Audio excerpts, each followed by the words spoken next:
জটিল সংখ্যা চ্যাপ্টারটা এককের ঘনমূল নিয়ে আলোচনা করব। তো এককের ঘনমূল বলতে যেটা বোঝায় সেটা হচ্ছে কিউবিক রুট অফ 1। আমরা ধরে নিচ্ছি যে এককের যে ঘনমূল বের করি তাহলে এটার মান আসবে হচ্ছে x। তাহলে x equal cubic root of 1 ধরে নিচ্ছি x কিউব ইকুয়াল 1। আমরা কি করলাম এইখানে কিউব করলাম, দুই পাশে ঘন করলাম। ঘন করলে এখান থেকে কিউব রুট চলে যাবে, শুধু 1 থাকবে। এখানে ঘন করলে x এর উপর কিউব আসবে, এটা আমরা সূত্র থেকেই জানি। তো এখানে 1 ছিল, 1 টাকে এই পাশে নিয়ে আসছি, বাম পাশে নিয়ে আসছি, x কিউব মাইনাস 1। এই 1 টাকে আমার 1 কিউব লেখা যায়। আমরা a কিউব মাইনাস b কিউবের সূত্র জানি। a কিউব মাইনাস b কিউবের উৎপাদকের বিশ্লেষণের যে সূত্রটা সেটা হচ্ছে a minus b into a square plus ab plus b square. আমরা একটু শর্ট করে করছি, তো আশা করি এটা সবাই পারো। তো এখন হয় এটা ইকুয়াল 0 অথবা এটা ইকুয়াল 0, তাহলে x 1 ইকুয়াল 0, x এর মান 1 চলে আসছে।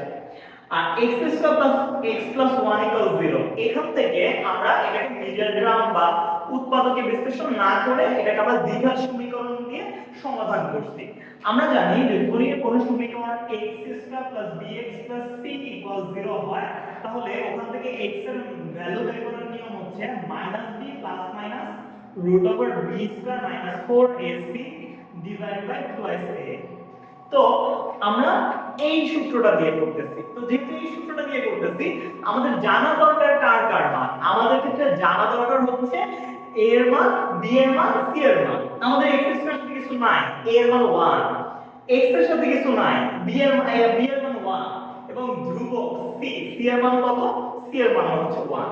তো x সমান সমান minus b plus minus root over b square minus 4ac divided by 2a। আমরা ওই যে মান বসাই দিচ্ছি a b c প্রত্যেকের মান হচ্ছে 1।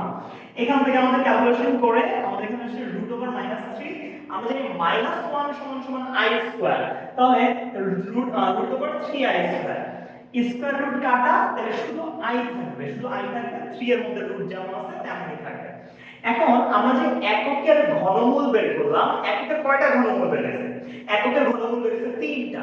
ফার্স্ট ঘনমূল 1, সেকেন্ড ঘনমূল -1 plus √3i divided by 2, third ঘনমূল -1 মাইনাস √3i ডিভাইডেড বাই 2, এটা হচ্ছে থার্ড ঘনমূল। এই যে তিনটা ঘনমূল আছে তার মধ্যে এই ঘনমূল দুইটার একটাকে আমরা ওমেগা বলতে পারি এবং এইটাকে আমরা বলতে পারি ওমেগা স্কয়ার।